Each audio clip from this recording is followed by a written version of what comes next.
My name is Tessa Holloway, and my mother's funeral was 2 days ago. 2 days. I was still wearing black, still waking up with my chest tight, still finding her coffee mug in the sink and forgetting, just for a second, that she was gone. The house smelled like flowers from church, and unopened casseroles lined the counter. Grief was everywhere, loud and quiet at the same time. That morning, I was sitting at the kitchen table staring at nothing when my husband, Grant, walked in and sat across from me. Not beside me, across from me. He didn't reach for my hand. He didn't ask if I'd slept. He cleared his throat the way people do before a work presentation. "Tessa, we need to talk," he said. I looked up at him, my eyes swollen and burning. "Can it wait?" I asked. "I don't think I can handle much right now." He nodded once, calm, almost polite. "I've already waited long enough," he said. "I think we should separate." The word didn't land at first. Separate. It floated between us like it didn't belong there, like it had been spoken in the wrong house on the wrong day. "My mom was buried 2 days ago," I said slowly. 2 days. "I know the timing isn't ideal," Grant replied, "but we've been drifting for years. This is just being honest." Honest. As he spoke, I noticed something I hadn't seen before. He wasn't nervous. He wasn't sad. He was prepared. His voice steady, his posture relaxed, like this conversation had been rehearsed long before my mother took her last breath. And in that moment, sitting in my grief with a man who looked relieved, I realized something terrifying. He hadn't chosen this moment by accident. My mother's name was Lois Holloway, and she was the kind of woman people trusted without asking why. She was a retired union nurse, the kind who packed her own lunch every day and still clipped coupons even when she did not have to. She raised me with quiet discipline and steady love. No speeches, no dramatics, just consistency. Bills paid on time, doors locked at night, papers filed neatly in labeled folders. Growing up, I watched her read everything before she signed it. She taught me early that love and responsibility were not the same thing, that being kind did not mean being careless, that you could have a soft heart and still protect yourself. After my father died, it was just the two of us. She worked long shifts, came home tired, and still found the energy to ask me about my day, not in a rushed way, in a way that said she was really listening. When I married Grant, my mother welcomed him politely. She never criticized him, never warned me outright, but she watched, and every now and then she would pull me aside and ask a question that felt simple on the surface. "Are you happy, Tessa?" Not excited, not comfortable, happy. I always said yes, and she always nodded like she was filing the answer away for later. In her last year, she became more direct, not harsh, just clearer. "Some people change when they start counting what is not theirs," she told me once while folding laundry. "Pay attention to how people talk about money. It tells you more than how they talk about love." She also made me promise something. "Whatever happens," she said, squeezing my hand, "you trust Harold Mendes. He has looked out for this family longer than anyone." At the time, I thought she was just being cautious. I did not realize she was building armor around me. When Grant and I first got married, our life was simple and steady. We rented a small place near downtown Charleston. We cooked at home, watched movies on the couch, and talked about the future in a way that felt hopeful, not rushed. Grant worked in insurance sales. I was a school counselor. We were not rich, but we were comfortable. At least, I thought we were. About 5 years in, something shifted. It did not happen all at once. There was no single argument, no dramatic moment. It was a collection of comments, small ones, easy to dismiss if you were not looking closely. Grant started pointing out nicer neighborhoods when we drove through town. He compared our car to other people's cars. He talked about vacations we should be taking and houses we deserved. He also started talking about my job differently. "You're too smart to be making that kind of money," he'd say. "You're settling." At first, I took it as concern. Then it became frustration. Then it became quiet resentment. Money turned into a scoreboard. Who was contributing more? Who was holding us back? Who was slowing the climb? My mother noticed. She never confronted him, she never repeated his words to me, but she watched how he spoke, how his eyes lingered when money came up, how his tone changed when success belonged to someone else. I ignored it. I believed marriage meant patience, that commitment meant staying even when things felt uncomfortable. I told myself every relationship had phases. I did not understand yet that love does not keep score. Greed does. The diagnosis came fast and without mercy. Late-stage cancer, no gentle buildup, no long timeline to prepare. One appointment turned into many, and suddenly my mother's world shrank to hospital rooms, medication schedules, and quiet conversations whispered at night. I took a leave from work without hesitation. I packed a bag and split my time between our house and hers. Some nights I slept on her couch. Other nights I stayed up listening to her breeze, afraid of the silence. Grant did not handle it well. At first, he said the right things. Let me know if you need anything. Tell your mom I'm praying for her. But soon the complaints started. You're never home anymore. We barely talk. I feel like I don't matter. One night, after a long day at the hospital, he said something that stopped me cold. I get that she's sick, but what about us? I looked at him and realized this was a test, not of love, of priority. For the first time in my life, I did not soften my answer. My mother needs me, I said, and I'm not apologizing for that. He went quiet, not angry, withdrawn, like someone taking notes. During those months, my mother and I talked about everything: childhood memories, old mistakes, things we never had time to say before. One night, when her voice was weak and the room was dark, she held my hand and repeated something she had already told me before. Some people stay kind as long as nothing is at stake, she said. Watch what happens when they think there's something to gain. She made me promise again to trust Harold Mendes. 2 weeks later, she was gone.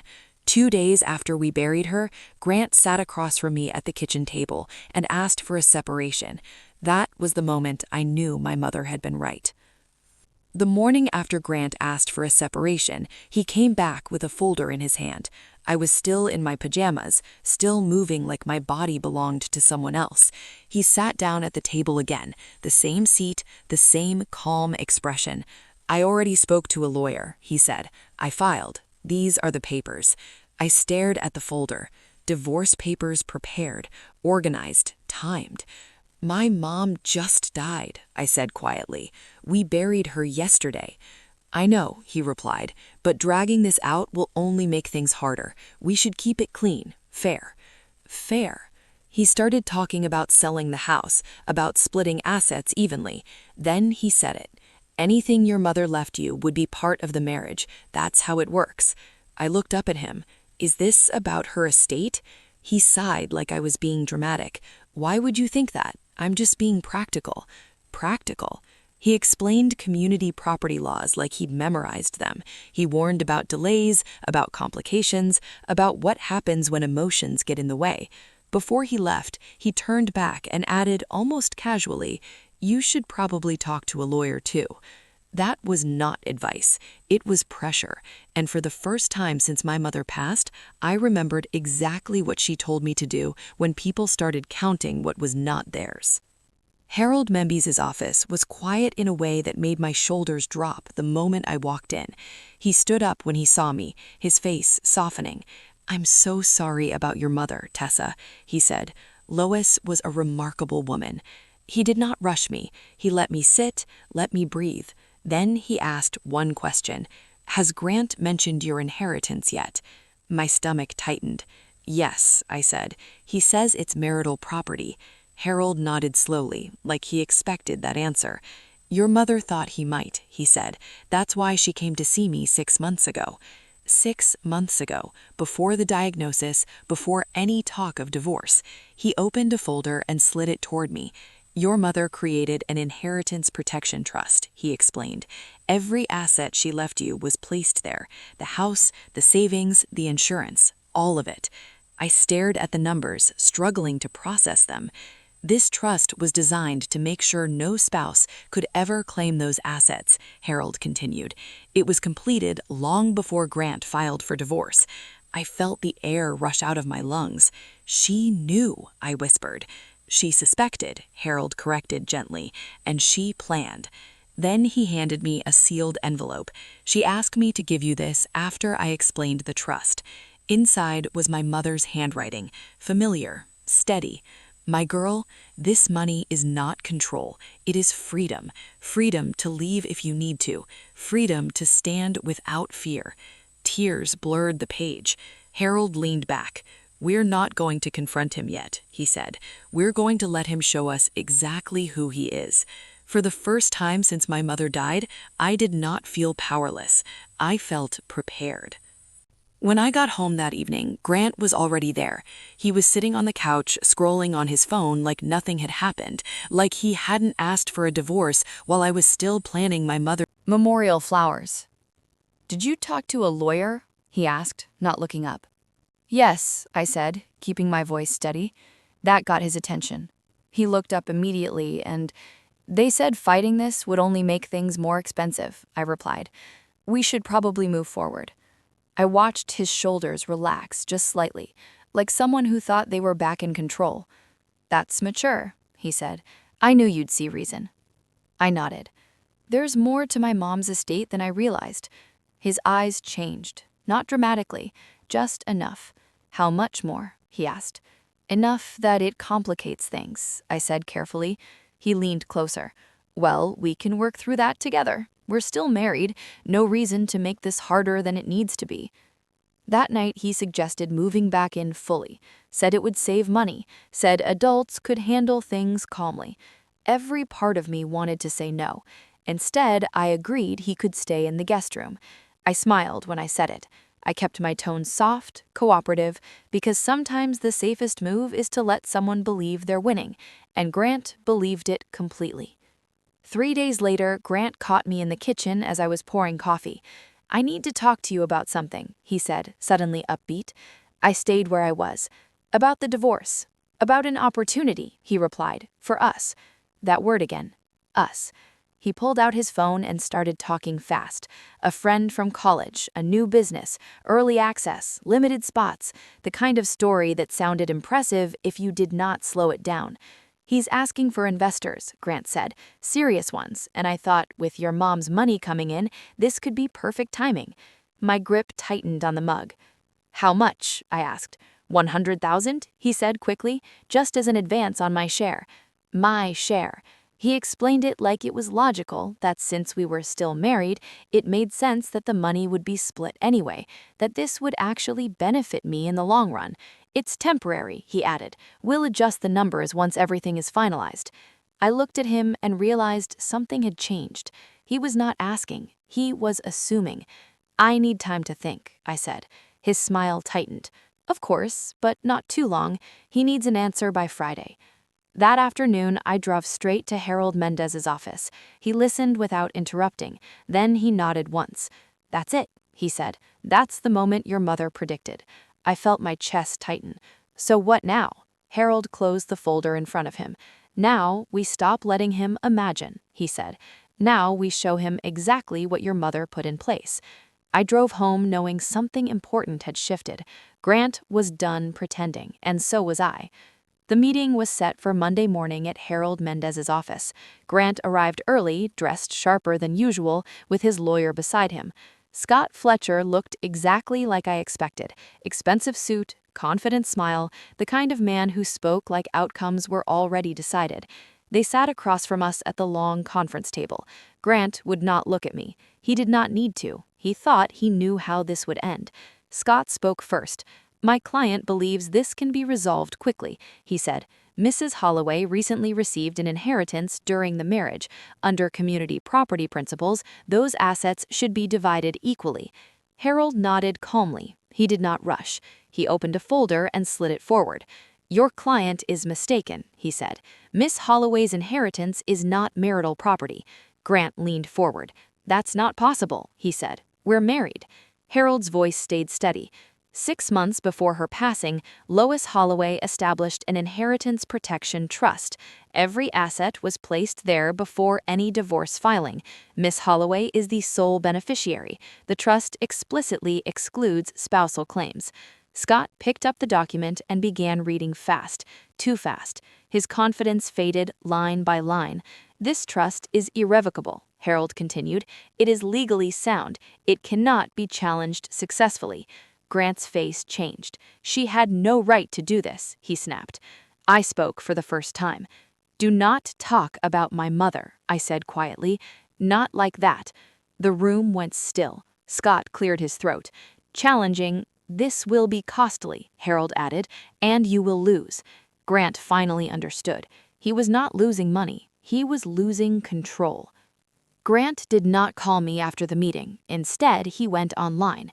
That evening, my phone started buzzing with messages from people I barely spoke to anymore. Former coworkers, distant relatives, someone from church asking if I was okay. I opened my laptop and saw it, a long post on Grant's social media page.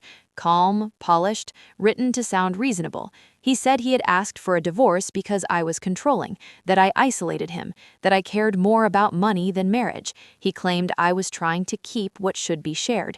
Reading it felt like being erased and rewritten at the same time. For a moment, I wanted to respond, to explain, to defend myself line by line. I called Harold instead. "Do nothing," he said without hesitation. "Do not reply, do not correct him. Save everything." "But people believe him," I said. "They're commenting, sharing it." "I know," Harold replied, "and that is exactly why you stay quiet.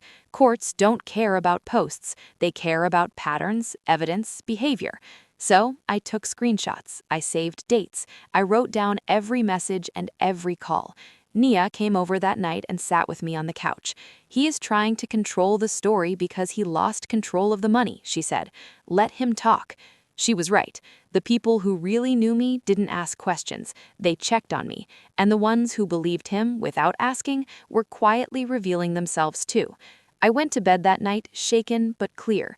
If Grant needed noise to feel powerful, I would use silence. Because silence, when backed by truth, is not weakness, it's strategy. 3 days after Grant's post went viral, I came home to a quiet that felt wrong. The front door was open. I stood frozen on the porch, keys still in my hand, my heart pounding so hard I could hear it in my ears. I did not go inside. I stepped back, got in my car, locked the doors, and called the police. They arrived quickly. When the officers walked back out, one of them looked at me gently. "You're going to want to see this." My house looked like it had been turned inside out. Drawers dumped, frames shattered, cabinets open. Someone had spray painted a word across my kitchen wall. Greedy. In my bedroom, my jewelry was scattered across the floor. Not stolen, destroyed. My mother's necklace lay in pieces. On the mirror, written in the same paint, were the words, "You will regret this." I did not scream. I could not. I just stood there shaking while the officers took photos and asked questions. That night I stayed with Nia. The next morning I returned to the house with police and found something I didn't expect. People, neighbors, church members, women who had known my mother for years, men who remembered her helping them when no one else did. They brought gloves, cleaning supplies, food. "We heard what you did wasn't right." One of them said, "You're not doing this alone." For hours, they helped me clean, repaint, and put things back together. They told stories about my mother, about her kindness, about her strength. Grief had stripped me down, but in that wreckage, I saw clearly. Grant had tried to isolate me. Instead, he reminded me exactly who my real family was. The bonding hearing was held. 2 days later, Grant stood in front of the judge, looking smaller than I remembered, tired, unshaven. The anger that once fueled him had nowhere to go now. The prosecutor presented photos of my home, the vandalism, the threats, the timeline. Grant's lawyer tried to explain it away as stress, as heartbreak, as a man overwhelmed by loss. The judge did not agree. A temporary restraining order was granted. Grant was ordered to stay away from me, my home, and my workplace. Criminal charges followed. The divorce moved quickly after that. There was no long fight anymore. Without access to my inheritance, Grant had no leverage left. The final settlement was simple. We divided only what we had built together. The rest remained untouched, exactly as my mother intended. When the judge signed the papers, I felt something lift from my chest. Freedom. In the months that followed, I rebuilt my life quietly. I renovated my mother's house and kept it. I went back to school. I traveled for the first time without asking permission from anyone. I also created a small scholarship in my mother's name, something steady, something lasting. People ask me now if I regret my marriage. I don't. I regret ignoring the early warnings. I regret doubting the woman who loved me enough to plan for dangers I could not see yet. My mother did not leave me money. She left me protection. She left me choices. She left me the strength to walk away without fear. If this story stayed with you, take it as a reminder. Pay attention to how people act when something is at stake. Protect yourself without guilt.